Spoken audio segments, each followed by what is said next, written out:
Hello दोस्तों, स्वागत है आपका अपने ही यूट्यूब चैनल किस्से कहानियों की ऑडियो लाइब्रेरी पर। आज हम कहानी सुनेंगे भाग्य का सवेरा। तो चलिए सुनते हैं आज की कहानी। बच्चों, चेरापूंजी का नाम तो तुमने सुना ही होगा। दुनिया में सबसे अधिक वर्षा इसी स्थान पर होती है। चेरापूंजी मेघालय प्रदेश में है और यह शिलोंग से लगभग 55 किलोमीटर की दूरी पर है। इसी चेरापूंजी में एक ठेकेदार रहता था। वो कोयले का ठेकेदार था। ठेकेदार काफी धनी व्यक्ति था। उसका एक पड़ोसी था, सेगमा। वह दिन रात मेहनत मजदूरी करता था, फिर भी वह 2 जून की रोटी बड़ी मुश्किल से जुटा पाता था। ठेकेदार आते जाते उसके घर की हालत देखता रहता था। वो बहुत नेकदिल इंसान था। एक दिन वह अपने पड़ोसी सेगमा से बोला, भाई, चेरापूंजी शिलोंग मार्ग पर मेरी कुछ जमीन है। मैं तो कोयला खानों के काम में उलझे रहने के कारण खेतों की देखभाल कर ही नहीं पाता हूँ। तुम यदि मेरी कुछ मदद कर दो तो बहुत अच्छा रहे। सेगमा ने ठेकेदार से कहा, मालिक, बताओ मैं आपकी क्या मदद कर सकता हूँ। इस पर ठेकेदार बोला, देखो, वो जो लाई लेटक कोयला खान के पास की जमीन है ना, वहाँ धान के कुछ खेत हैं। वहीं तुम थोड़ा बहुत धान उगा लेना, इससे मेरी भारी मदद हो जाएगी। इस पर सेगमा ने हामी भर दी। अब सेगमा प्रतिदिन लाई लेटक खान के पास जाता और खेतों के चारों ओर मेड़बंदी का काम करता। इस दौरान खोदते समय जो कोयला निकलता, उसे वह ठेकेदार के ट्रकों में लाद देता। उससे उसे कुछ आमदनी भी हो जाती थी। चेरापूंजी जैसी जगह पर तो सिंचाई की कोई आवश्यकता ही नहीं पड़ती। वहां तो बस खेत की मेड़ बनाना ही सबसे जरूरी काम होता है। उसके बाद धान की फसल तैयार होते देर नहीं लगती। सेगमा की माली हालत अब दिनों दिन सुधरने लगी। अब उसके बच्चों को झींगा भात भी मिलने लगा। सेगमा जब भी ठेकेदार को धान देना चाहता या कोयले की कीमत देना चाहता, वो बिल्कुल ही लेने को तैयार ही नहीं होता था। ठेकेदार कहता था कि यह सब तुम्हारी मेहनत का फल है। तुमने मेहनत की तो ईश्वर ने तुम्हें यह सब दिया। मेरे मित्र, मैं तो चाहता हूँ कि तुम भी भरपेट दाल भात खा सको। इसमें मेरा क्या लगता है?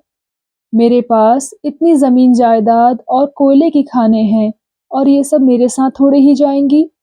क्या करूंगा ये सब जमा करके? यदि कोई चीज साथ जाएगी तो बस इन नन्हे बच्चों की दुआएं।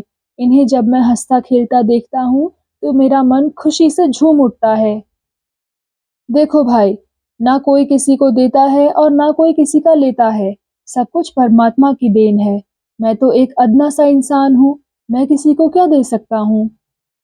अब सेगमा बेचारा क्या करता? वह मन में ठेकेदार को दुआएं देता घर वापस आ जाता। समय इसी प्रकार बीतता जा रहा था।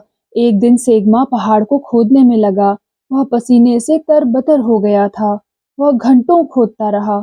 उसकी कुदाली किसी कड़ी चीज पर लगती और ठनक कर उछल जाती। चट्टान कटने का नाम ही नहीं लेती थी। परंतु सेगमा धुन का पक्का था। वह इतनी जल्दी हार मानने वाला नहीं था। वह रोड़ी पत्थर को काटता ही रहा। एक बार कुदाली की धार चट्टान के नीचे धंसी। उसे अब कुछ चमकती हुई सी चीज नजर आने लगी। उसने थोड़ा और खोदा। अब जो कुछ दिखाई दिया, उसकी आंखें फटी की फटी रह गई। उसका दिल धक धक करने लगा।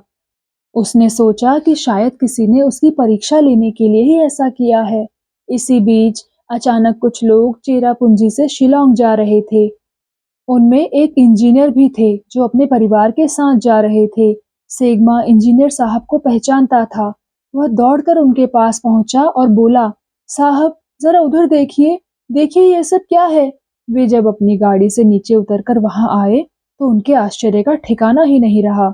ऐसा लगता था कि मानो कोयले के पहाड़ के बीच वे सोने चांदी की चट्टानें देख रहे हों। इंजीनियर साहब ने सेगमा से कहा, घबराने की कोई बात नहीं है सेगमा। तुम अभी पुलिस को रिपोर्ट मत दो, पहले अपने मालिक को बुलवाओ।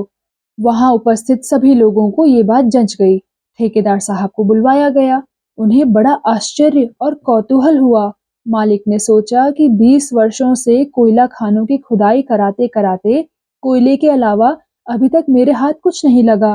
परंतु सेगमा के भाग्य का ही यह प्रताप है कि आज यहाँ सोने चांदी की चट्टानें दिखाई पड़ रही हैं। ऊपर वाला कितना दयालु है, जिसने सेगमा की आज सुन ली। ठेकेदार ने कहा, सेगमा भाई, ये तुम्हारी मेहनत का फल है। तुम्हारे द्वारा खोदने से यह मिला है, इसलिए इसके असली मालिक तुम ही हो। सेगमा ने कहा, मालिक, आपने मुझे केवल अपनी जमीन दी थी जिसमें मैं खेती करूं और उसमें से कोयला निकालूं। आपने मेरे निर्वाह के लिए कोयला बेचने की भी इजाजत दी थी। यह आपकी बड़ी कृपा है, लेकिन इस सोने चांदी पर मेरा कोई अधिकार नहीं है। यह सब आपकी जमीन से निकला है, इसलिए इस पर आपका ही अधिकार है। काफी देर तक दोनों में इस प्रकार का वार्तालाप चलता रहा। फिर इंजीनियर साहब ने सुझाव दिया कि आप लोग गांव वालों की एक पंचायत बुलाइए और पंचों की जैसी राय हो वैसा ही कीजिए। पंचों ने सारी बात सुनने के बाद अपना फैसला सुनाया। उन्होंने कहा कि आधा धन सेगमा को और आधा ठेकेदार को दिया जाना चाहिए। ठेकेदार ने पंच परमेश्वर का फैसला स्वीकार करते हुए आधा धन सेगमा को दे दिया और आधा अन्य गरीब लोगों में बांट दिया। तो देखा आपने, ईमानदारी और मेहनत का फल कितना मीठा होता है। भगवान ने अंत में ईमानदार सेगमा को उसकी मेहनत का फल दे ही दिया। तो दोस्तों, कैसी लगी आपको ये कहानी और आपने इस कहानी से क्या सीखा? कृपया कमेंट सेक्शन में आकर ज़रूर बताइएगा। और अगर आपने अभी तक इस चैनल को सब्सक्राइब नहीं किया है तो कृपया सब्सक्राइब भी ज़रूर कर लीजिएगा। मैं मिलती हूँ आपसे ऐसी ही किसी अन्य कहानी के साथ। तब तक के लिए धन्यवाद।